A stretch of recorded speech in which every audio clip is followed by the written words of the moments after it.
Kasus harta tak wajar ex-pejabat pajak Rafael Alun dan yang terbaru ex-kepala Bea Cukai Yogyakarta tak lepas dari peran warganet yang gencar memviralkan aksi pamer harta keduanya, termasuk juga keluarganya, termasuk juga dugaan aset-asetnya. KPK sebagai pihak yang berwenang memeriksa dugaan ketidakwajaran LHKPN, bahkan menantikan laporan-laporan selanjutnya dari warganet. Bagaimana sebaiknya penegak hukum dan masyarakat menyikapi hal ini? Kita akan bahas bersama para narasumber yang hadir secara daring. Ada Bang Saud Situmorang, Wakil Ketua KPK periode 2015-2019. Ada Koordinator dari Indonesia Corruption Watch ICW, Mas Agus Sumaryanto. Dan juga ada pengamat media sosial sekaligus Koordinator Gerakan Bijak Bersosmed, Bang Enda Nasution. Selamat pagi, Bang Saud, Mas Agus, Bang Enda. Selamat pagi Mas Timothy. Salam sehat semuanya, terima kasih sudah bergabung bersama kami pagi hari ini.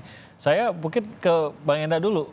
Ini kan ada ajakan nih dari Ketua KPK juga untuk mengajak warganet untuk ikut mengawasi siapa-siapa saja pejabat-pejabat kita yang memiliki kekayaan tidak wajar, apalagi kalau itu dipamerkan di media sosial. Karena kalau ada pejabat ataupun keluarga pejabat yang memamerkan di media sosial, ini kan followernya pasti ada. Bahkan beberapa followernya tuh banyak gitu, terhitung banyak, ribuan gitu.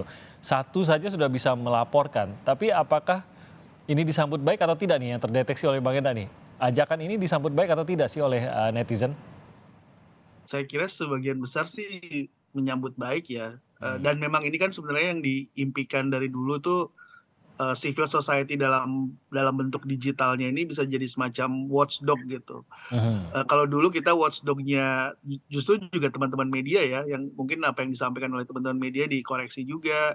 Tapi sekarang bisa Betul. jadi kayak semacam anjing penjaga untuk semua posting atau konten-konten yang sifatnya memang dalam tanda kutip mencurigakan gitu ya. Cuman mungkin yang agak menarik adalah kalau dalam perspektif media sosial, justru yang posting ini kan yang pejabat yang mempostingkan kekayaannya ini yang tidak bijak ya. Siapapun juga, walaupun memang kata teman baik saya kan media sosial ini memang tempatnya orang pamer gitu. Tinggal masalahnya senorak apa kita gitu kan. Ada yang Iya, norak iya. banget pamernya, ada yang biasa-biasa aja.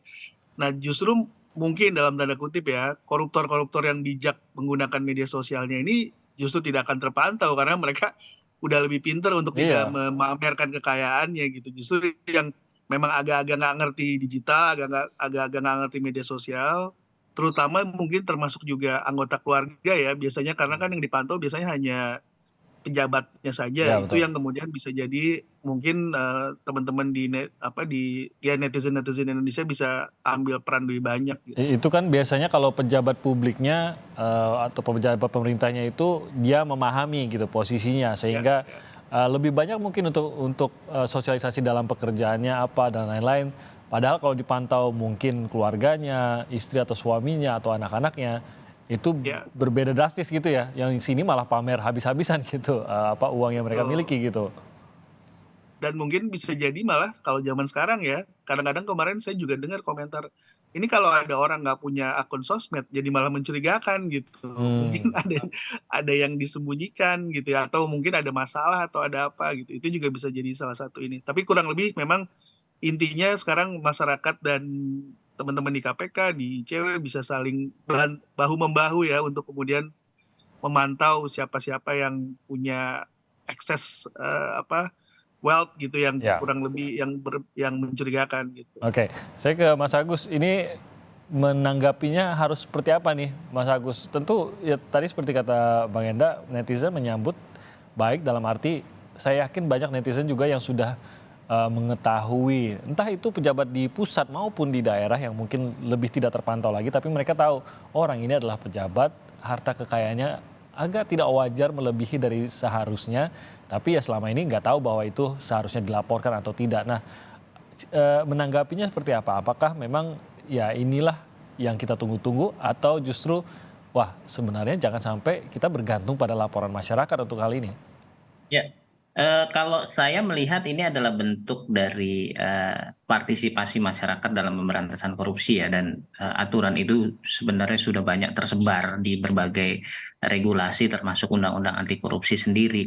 Nah memang dalam kecenderungan sekarang ketika perkembangan digital itu semakin, meningkat gitu ya, pada akhirnya masyarakat berusaha untuk mengekspresikan diri dalam tanda kutip, misalnya ekspresi bentuk kekecewaan, misalnya saya melaporkan pajak, patuh, tapi kok pejabat pajak yang selama ini melakukan pemeriksaan misalnya justru tidak patuh membayar pajak Ya. gitu.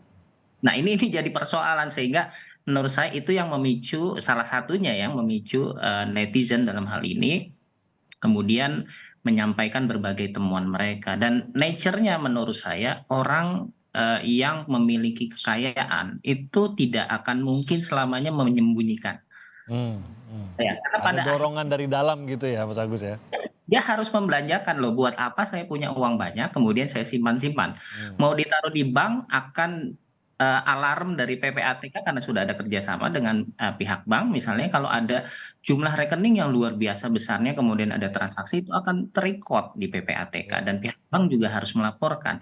Menyimpan di dalam rumah risiko, harus kebakaran dan lain-lain. Hmm, Ya otomatis dia harus membelikan sesuatu, entah itu tanah, bangunan, mobil, dan lain-lain. hmm. Kalau kemudian sudah punya aset, punya punya barang, kemudian tidak digunakan buat apa gitu. Ya, pada Betul. akhirnya dia akan memanfaatkan itu, dan disinilah peluang masyarakat netizen untuk menyampaikan sesuatu yang kira-kira tidak sesuai dengan profil yang bersangkutan. Dan saya melihat kecenderungannya, karena kemarin juga beberapa teman-teman jurnalis di daerah itu juga mengkonfirmasi, ternyata sudah mulai banyak nih netizen di daerah yang juga memeriksa LHKPN terkait dengan pejabat-pejabat publik yang ada di daerah masing-masing. Kategori Ah, oke.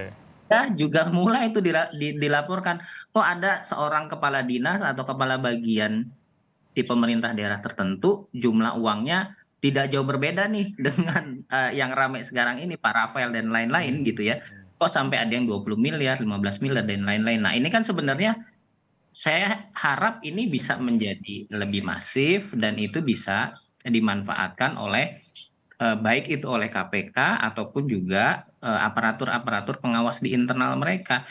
Karena menurut saya hikmah dari terbongkarnya kasus Rafael ini, terlepas ada penganiayaannya, itu kan sebenarnya tidak sengaja ya. Iya, ya. Karena faktor itu. Dan artinya ini sebenarnya menjelaskan kepada publik juga ada kelemahan di pengawas internal Ya. pemerintah itu, karena mereka tidak inisiatif untuk menyampaikan bahwa ada persoalan di lingkungan kementerian, lembaga, ataupun pemerintah daerah gitu. Ya. Saya ke Bang Saud dengan pernyataan tersebut. Bang Saud, eh, Anda sendiri melihat adanya ajakan ini sebenarnya harus dibaca seperti apa? Apakah seperti mengajak untuk bersama-sama untuk memberantas tindakan-tindakan koruptif gitu, atau Anda justru melihat wah ini berarti menunjukkan memang ada kelemahan seperti yang dikatakan Mas Agus tadi. Berarti apa? Ada kelemahan di instansi-instansi atau badan-badan dalam instansi yang memang tugasnya adalah untuk mengawasi hal-hal tersebut, sehingga harus sampai bergantung pada netizen untuk memviralkan baru sesuatu itu bisa diusut gitu, Bang Saud. Iya, memang apa yang terjadi belakangan ini kan peristiwa pidana itu banyak terjadi, baik di kepolisian, di mana-mana. Tapi kan akhirnya ujung-ujungnya kan perilaku korup yang muncul ke permukaan, Iya. ya kan? Bahkan pangkat paling rendah pun dipakai untuk nitipkan uang. Iya. Itu makanya saya bilang kalau yang hanya melaporkan LHKPN Kapolres ke atas itu mah susah juga. Karena uang itu dititipkan menyangkut kepercayaan. Sama apakah terhadap employernya, terhadap tetangganya, terhadap supirnya. Ya itu semuanya menyangkut kepercayaan. Jadi artinya kalau kita sekarang berharap ada wisdom crowd yang ada di masyarakat, ya mungkin saya menyebutnya wisdom crowd ya. Jadi kita ini sekarang ini udah bijaksana sama-sama memastikan bahwa Eliezer itu tidak bersalah, bahkan hakim terpengaruh, ya kan gitu ya. Demikian juga apa yang terjadi sekarang di netizen ini. Wisdom crowd ini agak sulit ini dia bisa berpisau mata dua karena dia bisa juga di engineering, bisa juga ada conflict of interest-nya. Jadi kalau saya punya akun 3 juta, saya dukung seseorang bisa juga terjadi. Nah, tetapi nanti itu akan dikoreksi kembali lagi. Jadi maksud saya, wisdom crowd yang ada sekarang ini untuk kemudian kita approach-nya adalah untuk kemudian harta kekayaan ini, itu sebenarnya bisa jadi yang utama atau itu bisa jadi yang kedua gitu. Karena yang tahu saya adalah tetangga saya. Ya, Tapi saya juga nggak mungkin datangin setiap rumah menteri untuk gue liatin, gue tungguin dia punya apa setiap hari kan. Yang ya. tahu kan tetangga saya gitu. Agak aneh juga gue di depan menteri gue liatin hari ini pakai mobil apa. Salah-salah gue jadi kriminal ngikutin orang. Jadi maksud saya itu tolong jangan itu yang prioritas. Oke, wisdom crowd itu sudah ada dan itu nggak bisa dihilangi dan itu kita harus rawat terus.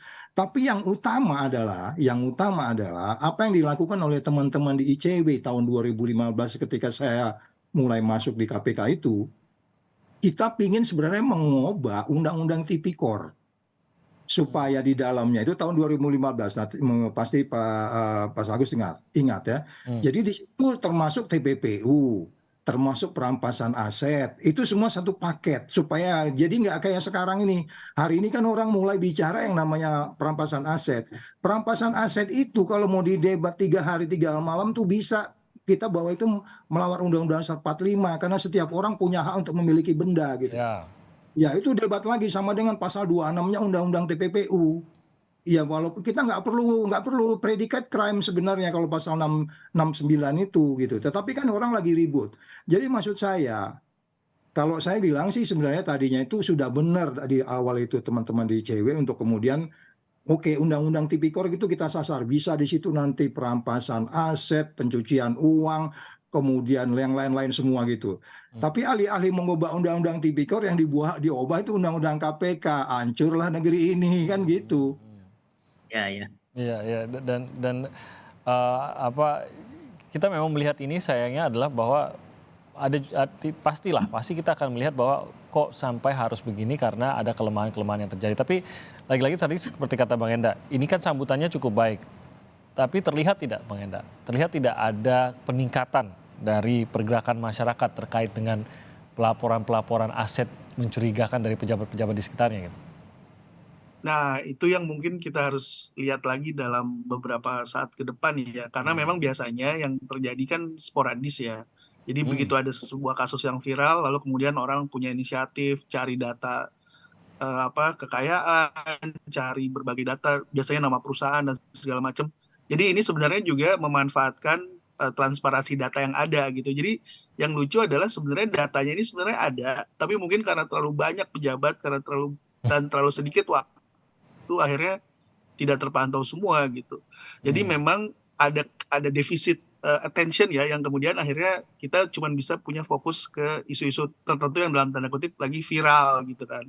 Ketika lagi viral, semua perhatian ke situ, semua resource ke situ. Nah, secara bukan secara normal ya, mungkin harusnya nanti begitu ini sudah mereda, ada teman-teman aktivis digital gitu yang kemudian bisa punya grup-grup yang bisa lebih punya aksi, yang bisa lebih punya sistem atau organisasi yang kemudian secara sistematis memang go through seluruh data-data ini. Nah, itu akan jadi sebuah kekuatan civil society lagi ya. Mungkin sebagai contoh kayak kawal pemilu waktu setiap kali ada pemilu.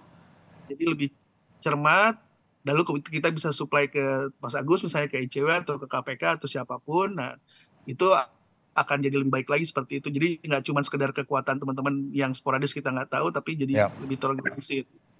Lebih terorganisir. Nah ini apakah media sosial cukup untuk membuatnya lebih terorganisir kah? Sebenarnya kalau terorganisir ya ICW ini sudah menjadi sebuah organisasi dan sudah terorganisir gitu ya dengan baik. Dan nanti mungkin saya setelah jeda kita akan mendalami mengenai oke, kalau memang netizen mau dilibatkan dan netizen mau terlibat gitu, apa yang harus diketahui? Mungkin ICW nanti bisa menggambarkan apa sih yang bisa dilihat, apa sih yang disebut tidak wajar.